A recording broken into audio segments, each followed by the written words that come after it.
കേരള ഖാദി ബോർഡിൽ ജീവനക്കാരായിട്ടുള്ളവരുടെ ഏറ്റവും പ്രബലമായിട്ടുള്ള സംഘടനയാണ് ഖാദി ബോർഡ് എംപ്ലോയീസ് അസോസിയേഷൻ.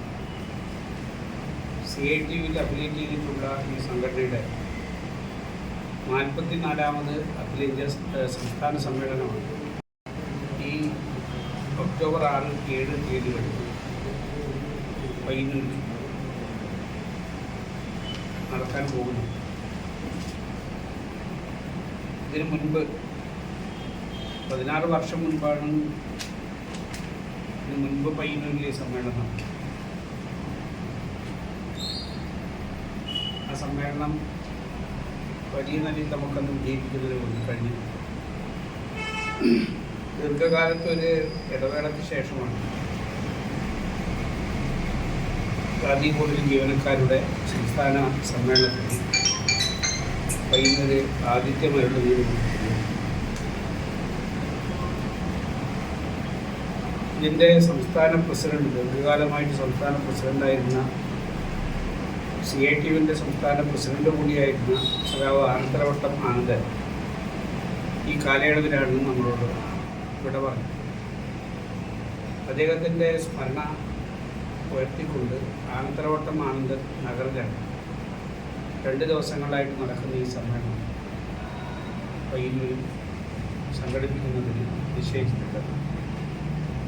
കേരളത്തിലെ വിവിധ ഖാദി ബോർഡിൻ്റെ സ്ഥാപനങ്ങളിൽ പണിയെടുക്കുന്ന ജീവനക്കാരും 400-ലധികം ആളുകൾ ഈ സമ്മേളനത്തിൽ 2 ദിവസങ്ങളിലായിട്ട് പങ്കെടുക്കും. സമ്മേളനം ഉദ്ഘാടനം ചെയ്യുന്നത് CITUവിൻ്റെ സംസ്ഥാന ജനറൽ സെക്രട്ടറി ആയിട്ടുള്ള സഖാവ് എളമരം കരീമാണ്.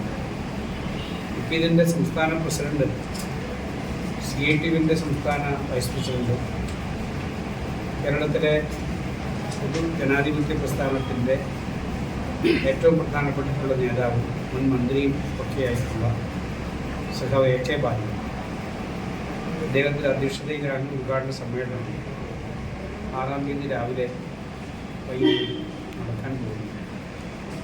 ഈ സമ്മേളനത്തിൻ്റെ മറ്റ് വിശദാംശങ്ങളൊക്കെ നിങ്ങൾക്ക് തന്നിട്ടുള്ള കുറിപ്പിലുണ്ട്. നമ്മുടെ നാടിൻ്റെ 2 പ്രധാനപ്പെട്ട കലാമേഖലയിൽ പ്രവർത്തിക്കുന്നു. കേരളവും ലോകവും അറിയുന്ന ഗായകനായിട്ട് ഇപ്പോൾ എടുക്കപ്പെടുന്ന ഗസലിൻ്റെ മധുരതരമായ സംഗീതം നമുക്ക് നൽകുന്ന അരോഷിയുടെ ഗസലും, പയ്യന്നൂരിൻ്റെ പാരമ്പര്യ കലാരൂപമായിട്ടുള്ള പൂരക്കളി, കുഴുമൽ പൂരക്കളി അക്കാദമിയുടെ കുഴുമലിലെ പ്രവർത്തകർ ചേർന്നിട്ടുള്ളതാണ് പൂരക്കളി. ഈ പൂരക്കളി വിവിധ ദിവസങ്ങളിൽ കലാപരിപാടികളായിട്ടൂടെ അവതരിപ്പിക്കും.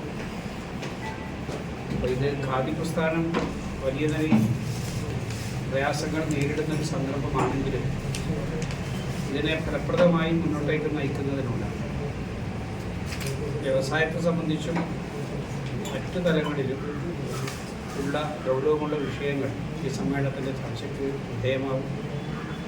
ഭാവി എങ്ങനെ ആയിരിക്കണം ഖാദി മേഖല എന്നുള്ളതിൻ്റെ പ്രധാനപ്പെട്ടിട്ടുള്ള ഒരു രൂപരേഖ ഈ സമ്മേളനത്തിൽ തയ്യാറാക്കപ്പെടും. അതിനൊക്കെയുള്ള കൂടിയാലോചനകളും കാര്യങ്ങളുമാണ് 2 ദിവസങ്ങളിലായിട്ട് നടക്കുന്ന ഈ സമ്മേളനത്തിൻ്റെ ഏറ്റവും പ്രധാനപ്പെട്ടിട്ടുള്ള അജണ്ട.